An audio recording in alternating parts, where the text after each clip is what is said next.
Je suis très heureux de vous retrouver en cette mi-journée, deuxième rendez-vous de l'information, rendez-vous essentiellement consacré aux antennes régionales. Les signaux sont ouverts, donc nous serons à Porto-Novo. Nous serons également dans le département de Zoué des Collines. Alors tout de suite, nous commençons par le nord du Bénin. Par à coup, les informations tourneront essentiellement de la journée du livre demain et du droit d'auteur. Ce sera demain samedi 23 avril 2016. Vous nous parlez également depuis Parakou de ces Paraquois qui se prononcent sur la décision d'interdiction des postes téléviseurs dans l'administration publique. Et c'est avec vous, Sylvère Savi, si vous êtes en ligne. Bonsoir à vous et merci de nous retrouver. 3 sujets dans l'actualité de ce jour et en premier, le Conseil des ministres du 13 avril dernier a pris plusieurs décisions. Au nombre de celles-ci figure la suspension ou l'interdiction des postes téléviseurs dans l'administration publique. Que pensent les populations de Parakou de cette décision? Élément de réponse dans ce micro-trottoir de Wakil Taïro et Clément Ouyon. C'est une mesure salutaire parce que on ne peut pas poursuivre deux livres à la fois. Soit vous êtes là pour vous concentrer, défouler votre énergie à travailler pour l'État, à donner le meilleur de vous-même pour la réussite de la politique gouvernementale, ou alors vous êtes là pour vous occuper d'autres choses. Dans un premier temps, je trouve que c'est pour des raisons de corriger, faire face aux stages. Dans ce sens, je trouve que c'est une bonne décision. Nous avons approuvé ça parce que le lendemain, en même temps de la sortie de cette décision, nous avons enlevé la télévision que nous avons dans nos services ici. Cette réforme, on saura désormais bien s'occuper de ces usagers, mais d'un autre côté aussi, il ne faut pas oublier l'aspect information, puisque nous passons tout le temps dans les bureaux et à quel moment aurions-nous accès à des informations? Moi, je me demande, les gens qui sont dans ces bureaux-là, ils quittent leur maison à 7h et ils rentrent à 18h30. Je ne sais pas comment ils vont s'arranger pour écouter les informations de leur pays. Il arrive des fois où, quand on va dans les administrations, et les agents préfèrent suivre la télé que de servir les usagers. Donc moi j'ai approuvé. Et puis demain 23 avril, la communauté internationale célèbre la Journée mondiale du livre et du droit d'auteur. Cette date est retenue parce qu'elle coïncide avec la naissance ou le décès de plusieurs écrivains. À cette occasion réservée pour réfléchir sur le devenir de l'industrie du livre, Wakil Taïro et Michel Dakou se sont intéressés à la question du livre, de la lecture et du droit d'auteur. Le livre, outil didactique et de culture, occupe une place privilégiée dans tout système éducatif. Derrière le livre se cache une chaîne décomposée en plusieurs maillons: auteur, éditeur, distributeur et chargé de publicité. Question: quel regard peut-on aujourd'hui porter sur le secteur du livre au Bénin? Je dirais que le livre se porte bien au Bénin parce qu'il y a assez de production. Il y a beaucoup de personnes qui s'adonnent à l'écriture malgré le développement du numérique. Maintenant, lorsque nous prenons l'aspect lecture, l'aspect achat, l'aspect attention, même des acteurs culturels par rapport aux écrivains, je dirais que tout est à reconstruire. Voilà. Tout est à refaire dans la mesure où télé, réseaux sociaux et technologies diverses ravissent la vedette aux bibliothèques. Plus d'engouement pour la lecture. Les rayons de bibliothèques sont désertés.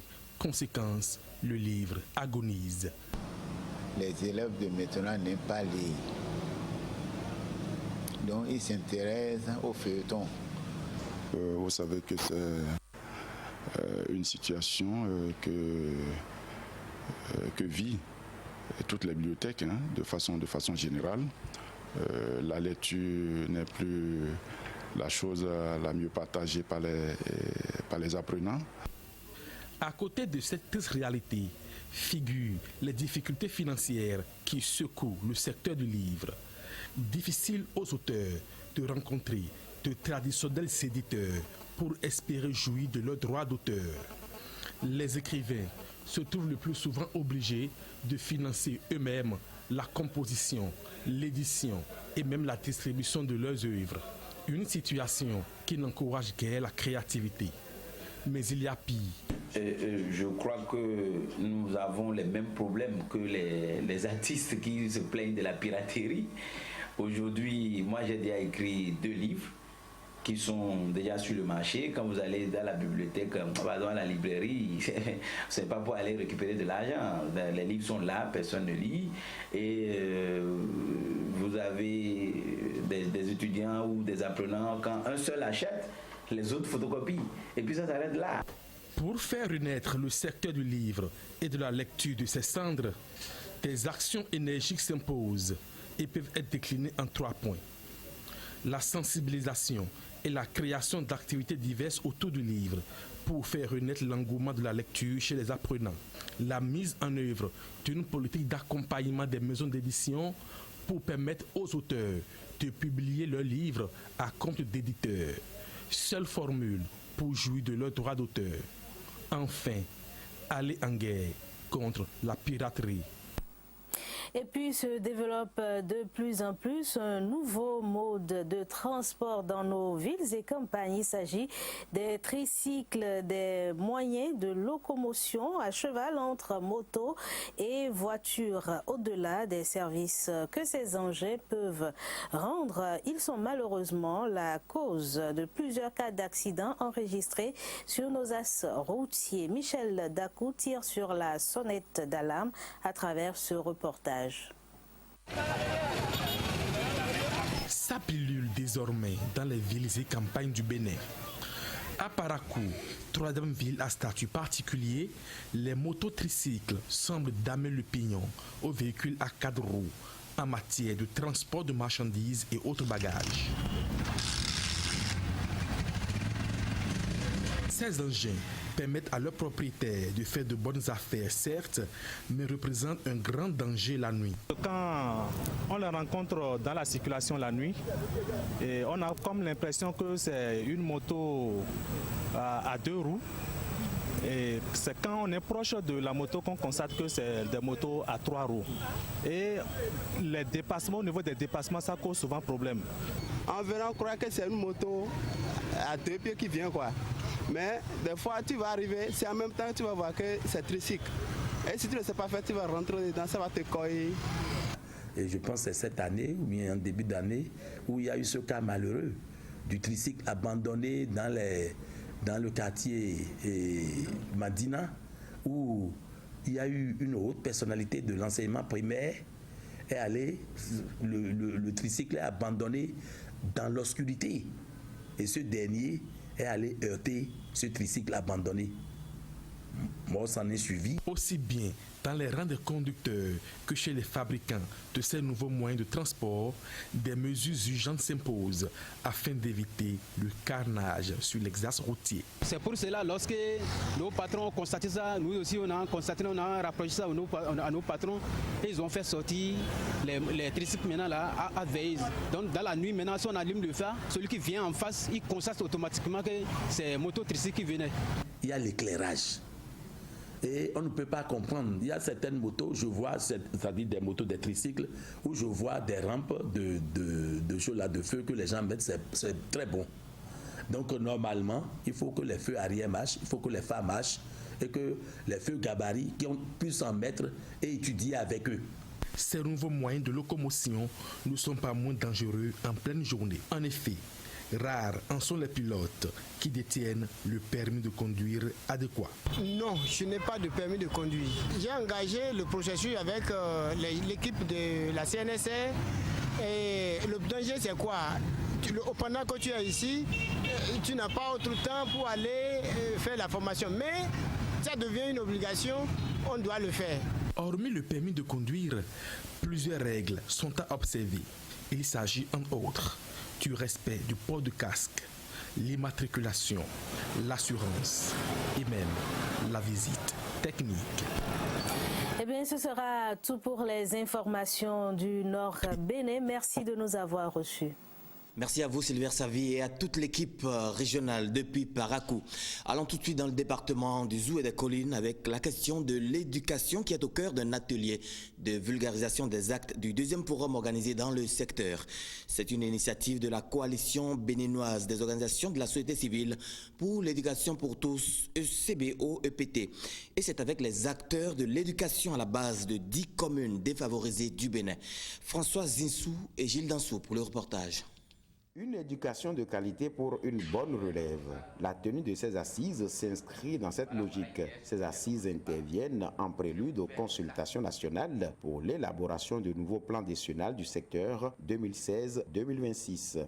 Vous savez, nous sommes à l'ère de la décentralisation. Si on veut que l'école béninoise marche, il faut essayer un peu de le conformer avec la réalité locale, c'est-à-dire le conformer avec les tests de la décentralisation. Nous avions estimé qu'en priorité, il fallait d'abord revoir les tests de la décentralisation pour élargir un peu un certain nombre de pouvoirs des maires dans le processus du recrutement. Et il serait aussi bien qu'on puisse revoir un peu, qu'on puisse se situer par rapport au programme d'études. Qu'est-ce qu'on fait de programme? Si le programme d'études actuel qui est en vigueur, nous estimons qu'il est bon, qu'on essaie de le parfaire et qu'on fonce dedans, au lieu qu'à des moments donnés, qu'on dise non, que le nouveau programme d'études, les APC, c'est pas bon, et ainsi de suite. Qu'est-ce que nous allons faire pour améliorer? Tous les acteurs intervenant dans le secteur sont présents à cette rencontre. Tous ont attendu des réflexions de qualité. Nous mettons vraiment un accent particulier sur ce droit à l'éducation pour permettre aux enfants d'être de véritables acteurs de développement dans le pays. Voilà, donc nous avons au sein de la coalition des organisations de la société civile au niveau national, des organisations de la société civile qui sont des ONG internationales. Nous avons des réseaux d'organisations de la société civile et tous ceux-là s'activent pour cette même cause. Nous avons jugé opportun au niveau de la coalition de pouvoir les outiller pour que dans le plan de développement à la base, en ce qui concerne le secteur de l'éducation, ils puissent disposer de ces éléments-là pour pouvoir travailler. Des gens vont descendre, non, nous voulons les outils pour que quand les gens viendront vers eux, qu'ils aient la possibilité de s'exprimer pour dire leurs attentes. De beaux jours alors devant l'école béninoise. Équipe régionale depuis Boycon.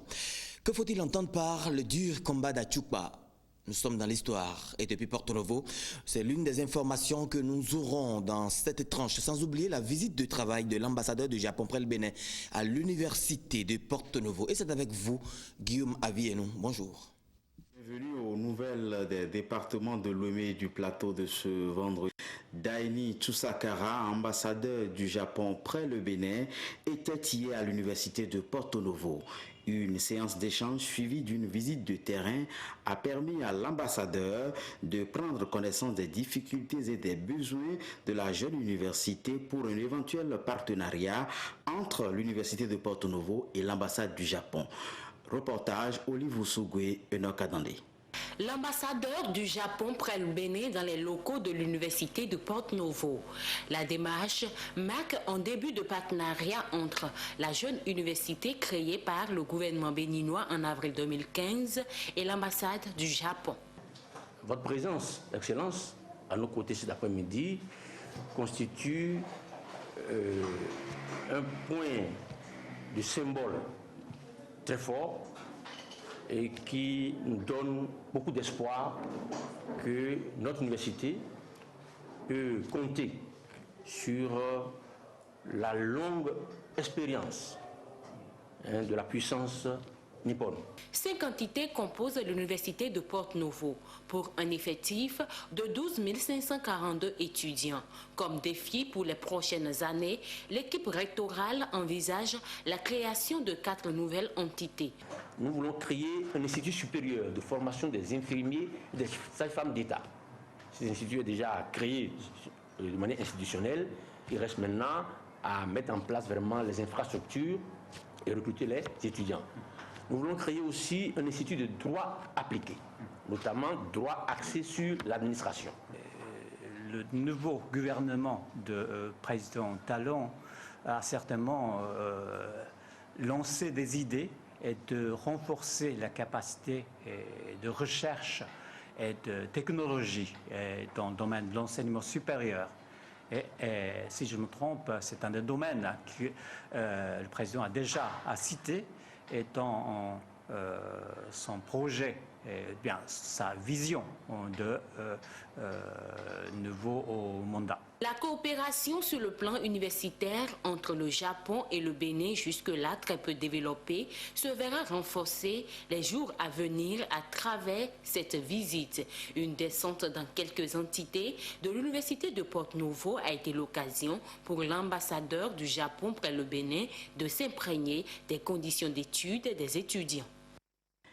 Et puis, en vue de renforcer leur partenariat en matière de gestion des déchets et ordures ménagères, 2 mairies françaises et leur homologue de Porto-Novo puis Semen-Podi ont effectué hier une visite de site de transformation des dits déchets à Porto-Novo.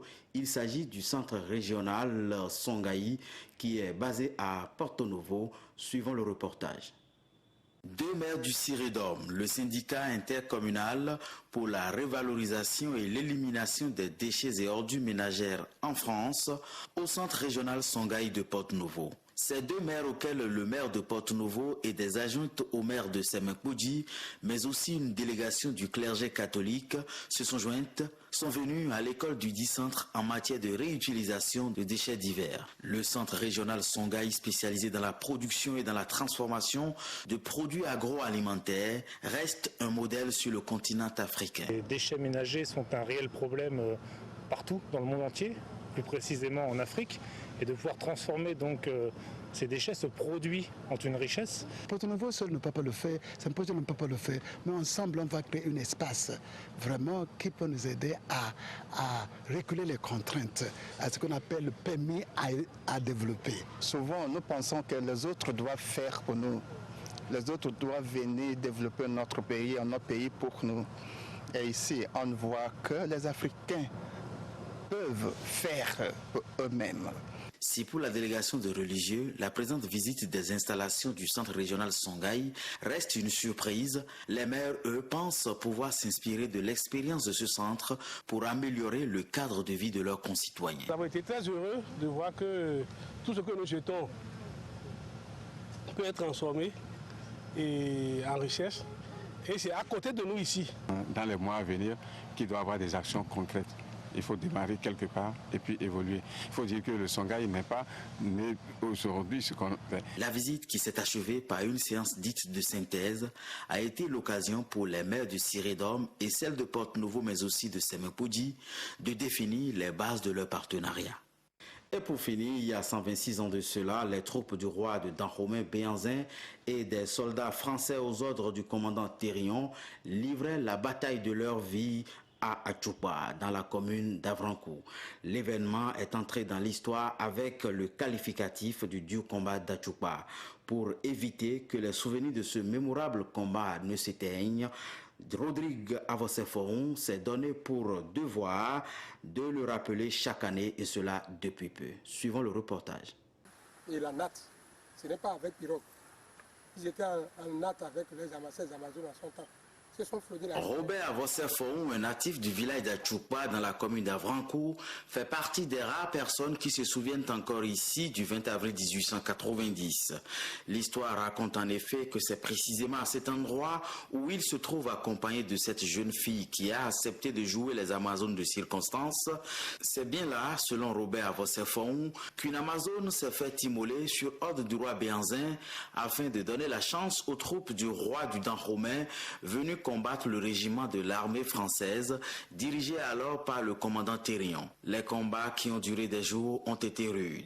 Ce grand site, qui s'étend sur des kilomètres, avait constitué à l'époque la ligne de front. Pour la commémoration du 126e anniversaire de cette bataille, une première dans l'histoire de la colonisation au Dahomey, Robert Avoseforon, soutenu par une association de jeunes d'Achupa, mais aussi de Porto-Novo et Cotonou, a voulu faire visiter le reste de la base militaire des troupes dahoméennes et de la tranchée qui leur avait servi de rempart contre les soldats français à ces apprenants d'une école privée de Cotonou.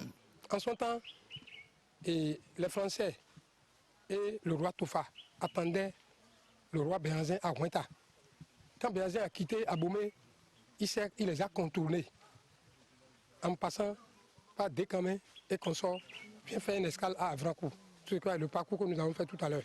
Depuis des années, Robert Vosseforum lutte pour l'intégrité du site du dur combat d'Achupa. L'homme ne comprend pas pourquoi les autorités locales ont commencé à morceler et à mettre en vente des parcelles appartenant au site. Avant, c'était l'esclavage de vendre nos aïeux.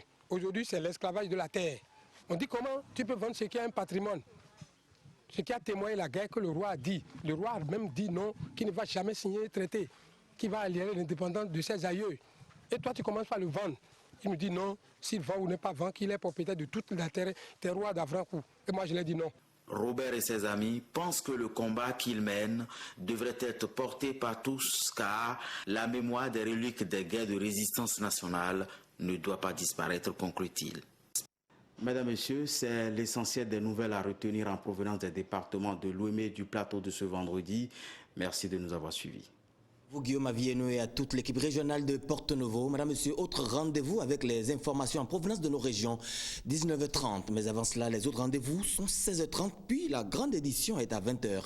Des journaux que vous pouvez suivre sur notre site web, le www.ortb.bj. Merci de votre sympathique attention et bon après-midi à tous.